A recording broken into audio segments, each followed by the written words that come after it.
Pemain Timnas Indonesia, Rizky Ridho resmi menikahi sang pujaan hati, Shandy Aulia. Keduanya menjadi sepasang suami dan istri usai prosesi ijab kabul yang dilaksanakan pada Minggu, 22 Juni 2025. Acara pernikahan tersebut digelar secara tertutup di sebuah masjid di Surabaya, Jawa Timur.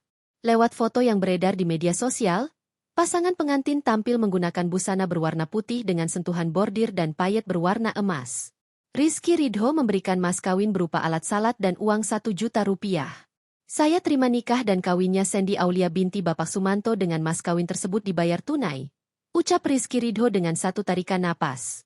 Setelah resmi menjadi suami dan istri, Rizky Ridho dan Shandy Aulia pun memamerkan mahar dan buku nikah dalam foto-foto yang tersebar di media sosial tersebut. Keduanya menikah setelah 8 tahun berpacaran. Rizky Ridho dan Shandy Aulia menjalin hubungan asmara kala keduanya duduk di bangku SMA Sejahtera Surabaya.